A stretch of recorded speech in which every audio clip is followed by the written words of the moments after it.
pour le coup, d'y revenir pour aller accoucher. Accoucher ou pour profiter du système français ou pour... Non, Jérém Star, ça n'est pas Nicolas qui profite du système français, c'est le système français qui profite de Nicolas. Hein. Tous les entrepreneurs partent de France, tous ceux qui apportent de la valeur en France, et même Jérém Star, il hésite encore un tout petit peu, il se dit oui, c'est vrai qu'on me taxe beaucoup en France, c'est vrai que c'est un enfer fiscal, c'est vrai que c'est de l'insécurité, c'est vrai, mais, je vais rester quand même. Il y a de l'insécurité, et comme d'habitude, on déplore les effets dont on charrie les causes, ce qui est une définition parfaite de la gauche. Mais même si l'on voit que ça n'est pas bon pour nous, même si l'on voit que l'on est en train de faire des grosses conneries par le biais des coûts irrécupérables, eh bien on se dit c'est bon, on a fait plein de conneries, alors autant continuer de faire des conneries, autant continuer de voter comme des gros couillons, autant continuer de se faire saigner par l'État, et tiens, tant qu'on y est, on va voter une nouvelle loi pour taxer tout le monde, pour taxer les riches, pour ensuite taxer Nicolas, bref, toujours des taxes, toujours plus de taxes, et en attendant, eh bien regardez, je reste en France, je suis courageux. Bon, allez, trêve de bavardage les amis, on va écouter ensemble ce qu'a à dire Jérém Star sur l'immigration massive, mais cette fois à l'envers, sur l'immigration massive des entrepreneurs de la France vers d'autres pays et sur la catastrophe de la France. Comment vos gelées vous font passer des vessies pour des lanternes, l'enfer pour le paradis, on voit ça ensemble tout de suite.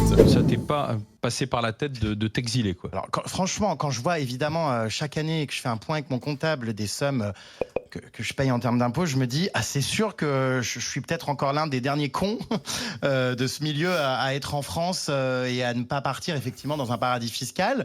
Regardez, je suis unique, regardez, je suis courageux, hein, je reste en France, mais en fait, ils le disent tous, tout le monde dit ça, rappelez-vous, Juju Fitcat, oui, c'est vrai, on nous ponctionne, on nous saigne d'impôts et c'est injuste. Thibaut InShape, oui, c'est vrai, on me saigne des impôts et je trouve cela parfaitement injuste, alors que s'il avait été, je sais pas, parti en Suisse, parti au Luxembourg, parti à Chypre, hein, comme moi, je vais partir à Chypre dans quelques jours, vous le savez, hein, d'où le fait que la bibliothèque en Merisier derrière moi est vide désormais et que tout est dans les cartons, eh bien, je peux vous assurer qu'il serait déjà multimillionnaire si ça n'est déjà fait, le Thibaut, et moi, je ne lui en aurais pas tenu rigueur du tout, je ne l'aurais pas culpabilisé, au contraire, puisque moi, j'ai les mains dedans, actuellement, je peux vous le dire, ça demande des sacrifices et du courage de partir de France, de quitter sa terre natale, non, ça n'est pas du tout de la lâcheté, bien au contraire, et moi, au contraire, je crois que des gens comme Jérém Star veulent plutôt, encore une fois, exhiber leur piété morale, regardez, je reste en France, bah en fait, c'est-à-dire, regardez, je reste dans ma zone de confort, et en fait, ça coûte extrêmement cher de rester dans sa petite bulle de confort, je suis dans le fixisme, je reste, voilà, j'y reste, je ne fais absolument aucun effort pour me sortir les doigts du huc, pour essayer de corriger, pour essayer d'alerter sur ce genre d'injustice, pour essayer d'alerter sur cet enfer fiscal absolu qu'est la France, et dont même Satan serait jaloux. Non, à la place, je fais du surplace, je reste bien, je continue de me faire saigner par la France, et en plus de cela, je peux exhiber une vertu morale, mais qui est évidemment une vertu factice, et cette vertu factice a un coût, et bien c'est de se faire saigner par l'État français. Mais encore une fois, oui, je paye beaucoup d'impôts, mais je sais aussi pourquoi je les paye, même si on ne comprend pas toujours. L'herbe n'est pas toujours plus verte ailleurs, et comme je le disais... on est quand même dans un... Bon, alors là, quand il dit ce genre de choses, on se rend bien compte que vraiment c'est exhibition de vertu sur exhibition de vertu. Je ne sais pas combien de fois est-ce que je vais répéter ce mot-là, et comme dirait un grand philosophe, c'est la douce mélodie des mots creux. L'herbe n'est pas toujours verte ailleurs, vous le savez, sauf que en France, en réalité, croyez-moi, l'herbe est réellement plus verte ailleurs. Alors oui, bien sûr, on a de beaux marais salants en Bretagne, on a de beaux marais salants à Guérande, on a de belles montagnes dans les Pyrénées-Orientales, on a un très bon rougail saucisse dans les îles, on a de très beaux croissants, on a un très bon fromage, le Sacré-Cœur c'est génial, et bien oui, je continuerai d'aller en France, mais en tant que touriste cette fois, c'est-à-dire que je profiterai de ces bienfaits sans pour autant en subir les conséquences, les effets collatéraux, c'est-à-dire me faire saigner d'impôts, pour me faire humilier ensuite sur France Télévisions, hein, tu es un méchant raciste, pour engraisser gros Gérard Larcher qui est tellement devenu énorme maintenant qu'il ne casse même plus les fauteuils, mais en revanche il reste coincé dedans, pour engraisser Anne Hidalgo et lui permettre de s'acheter encore plus de manteaux au Burberry à 10 000 € la pièce, et bien sûr des jets privés, enfin non, des classes affaires, des first class vers Tahiti, et des hors forfaits de portables à je sais plus, à 60 000 €. Non, tout cela ne se fera plus avec mon fric, et ça sera tant mieux. Et Jérém Star, tu devrais faire pareil, tu devrais refuser que l'on te ponctionne ton argent pour ensuite t'humilier, toi justement, homme blanc, alors pas de plus de 50 ans, mais presque. Oui, il y a certaines choses qui... voilà, qu'on peut se sentir privilégié à certains points. Maintenant, partir, Pour oui, je ferai plus de marge, hein, ça c'est sûr. Moins d'impôts, plus de marge, mais je suis quand même... Ah, ce serait mieux en fait, hein, ce serait beaucoup mieux, le climat serait bien meilleur, enfin le climat de sécurité, la sécurité serait bien meilleure, j'aurais des super services, ce serait bien meilleur. Le fromage, bah bon en fait, tous les magasins dans tout le monde entier ça vend du fromage français, alors oui, il y aura une petite marge, mais c'est pas grave puisque tu feras des marges justement. Oui, l'état du pays dans lequel je vais ne m'obligera plus à claquer mon fric pour des agences publiques et des services publics complètement éclatés au sol. Oui, je n'utiliserai plus mon fric pour engraisser des hauts fonctionnaires qui sont devenus beaucoup trop gras et qui sont toujours plus gros avec les gélodiettes de nos taxes. Oui, ce serait bien, mais je reste en France quand même. Pourquoi au juste? Eh bien parce que si un jour je pars de France, eh bien je perds mon public qui me fera culpabiliser que je suis un méchant facho qui veut faire de l'exil fiscal, alors que ce genre d'intention, c'est ce que se dit tout esprit sain d'esprit, tout esprit raisonnable, qui n'est pas gangréné par la gauche mentale, par le communisto-bolchevisme français. Un peu de mal avec tous ces jeunes, tous ces entrepreneurs qui partent à Dubaï, qui crachent sur la France, mais qui sont bien contents. Alors, non, alors Jérém Star, moi je ne crache pas sur la France, hein. C'est trop tard. Je viens de dire que on a des super montagnes dans les Pyrénées d'ailleurs. Moi j'adore les Pyrénées, j'adore le Languedoc-Roussillon, hein. Bisous à ceux qui sont là-bas, les Catalans. On a des super monuments, on a une super histoire, on a une super culture qui est extrêmement complexe, on a des super artisans, on a des super tout, sauf que, eh ben c'est pas de bol, tout cela est dirigé, tout cela est dans l'intendance et dans le giron d'un État français qui, lui, n'a rien à voir avec tout cela, Jérém Star, et qui te fait cracher ton pognon pour que tout cela te soit disrupté et que, en fait, tu ne profites absolument de rien du tout, et ils ne sont là que pour foutre le bordel dans ce super paradis qu'ils ont réussi à transformer en enfer. Pour le coup, d'y revenir pour aller accoucher. Hein, par exemple. Putain, alors ça, voilà, allez, le chantage, c'est un petit peu le point Godwin, des expatriés, ça, hein. Vous savez, Hitler, après deux phrases, eh bien, pour les expatriés, pareil, c'est rends ta carte vitale, sauf que non, les expatriés, qu'est-ce qu'ils font? Alors bon, on va le réécouter, on va être charitable, peut-être qu'il a pas voulu dire ça. Quand même un peu de mal avec tous ces jeunes, tous ces entrepreneurs qui partent à Dubaï, qui crachent sur la France, mais qui sont bien contents, pour le coup, d'y revenir pour aller accoucher. Hein.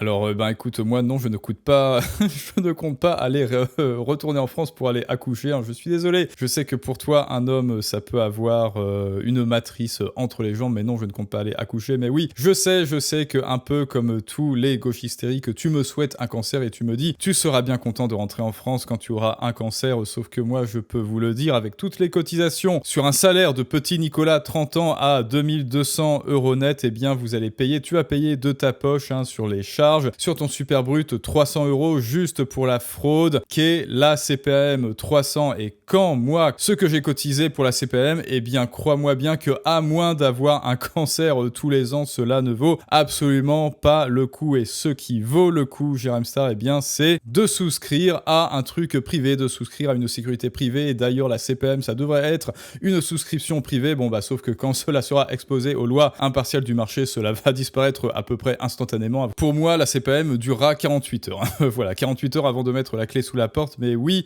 ce qui vaut le coup, c'est 150 balles par mois de sécurité privée, c'est-à-dire 2 fois moins que la CPAM qui, de surcroît, vous oblige à prendre une mutuelle. Donc, autrement dit, en France, vous payez par 2 fois une sécurité sociale, 300 € sur votre brut pour la CPAM, plus une seconde fois pour votre mutuelle, vous payez le double. Et tout ça pourquoi, Jérém Star? Eh bien, pour aller faire la queue aux urgences et pour aller dans des hôpitaux bondés et avoir de la qualité, de la piètre qualité en fait, une fois de plus, pour ne pas en avoir avec ton argent, alors que partout ailleurs, sécurité privée, 2 fois moins cher et à moins d'avoir encore une fois un cancer toutes les semaines. Non, le chantage moral à la CPAM, le chantage moral à la carte vitale n'a pas les moyens de ses ambitions, car la carte vitale est une fraude pour laquelle les Nicolas n'en ont absolument pas pour leur argent.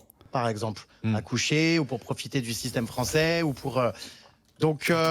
Non, Jérém Star, ça n'est pas Nicolas qui profite du système français, c'est le système français qui profite de Nicolas. Hein. Nuance, n'inverse pas les rôles, hein. Inversion rhétorique. De rester en France, système français ou pour...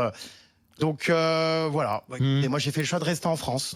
Donc voilà, moi j'ai fait le choix de rester en France pour exhiber ma vertu. Regardez, moi quand je serai quand je serai plus vieux encore, je vais accoucher dans un hôpital public et en plus cela me sera remboursé. Oui, c'est vrai, j'ai payé des dizaines de milliers d'euros depuis que je bosse pour de la CPM et pour une mutuelle, si ce n'est des centaines de milliers d'euros. Mais sinon, je suis gagnant, bien sûr, et non, Jérém Star, un peu comme tous les Nicolas, c'est-à-dire comme tous les travailleurs, eh bien tu t'es fait enfiler à sec et en plus ceux qui t'enfilent à sec te font croire que tu es gagnant dans l'affaire. C'est ça le pire, ils t'enfilent à sec et ils te disent ne t'inquiète pas, ça va bien se passer, c'est un suppositoire, c'est pour ton bien ce que je t'ai fait. N'importe quoi, et maintenant, allez, pour ceux qui sont sages, pour ceux qui sont restés jusqu'à la fin, on va écouter la contradiction.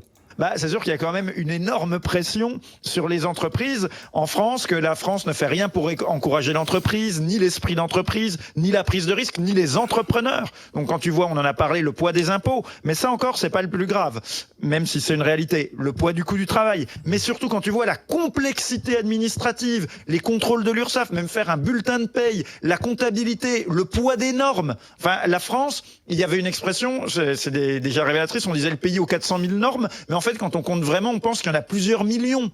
Et pourtant, on a un principe, nul n'est censé ignorer la loi, alors que dans la pratique, on ne peut pas la connaître tellement il y a de normes. Ouais, nul n'est censé ignorer la loi. Mais bien sûr, je vais me farcir tout le code pénal, tout le code du travail, mais bien sûr. Voilà, et si tu n'appliques pas l'une de ces normes, tu peux te faire taper au moindre contrôle pour une norme dont tu ignorais complètement l'existence. Donc la complexité administrative, le nombre de papiers, de démarches qu'il faut faire, et ça, je suis désolé, ce n'est pas le cas dans beaucoup d'autres pays. Et ça, c'est un énorme problème qui bloque tout, encore une fois.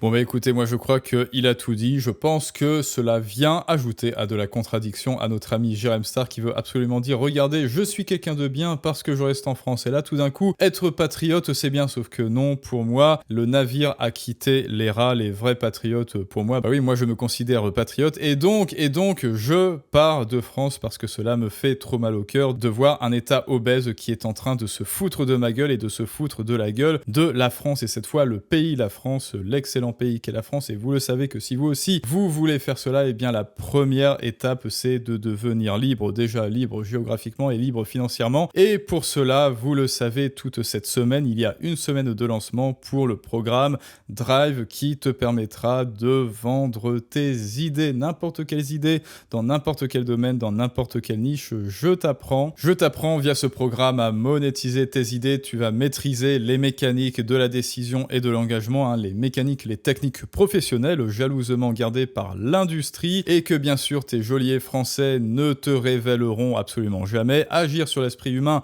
pour montrer que tes idées, ton produit et tes services, tes accompagnements sont absolument géniaux et que c'est la solution aux problèmes des gens et enfin mener ta barque comme tu l'entends et surtout comme tu le mérites et vivre enfin de ta passion et ensuite te casser où bon te semble parce que de toute façon c'est absolument toi qui décides et donc jusqu'à dimanche minuit eh bien je t'ai réservé un petit code pour avoir 300 € offerts sur ce programme, c'est jusqu'à dimanche minuit seulement, donc profites-en avec le lien en description et en commentaire, et maintenant c'est à vous de me dire ce que vous en pensez les amis des arguments de Jérém Star sur faut-il rester en France, faut-il ne pas rester en France, est-ce qu'il confondrait pas un petit peu la France et l'État français, comme je le vois beaucoup, comme je ne le vois que trop chez les gauchistes et pas que chez les gauchistes, l'arnaque au chantage à la carte vitale est-elle légitime, et je vous dis à très bientôt pour un prochain storytelling du monde moderne, mais ça, c'est une autre histoire.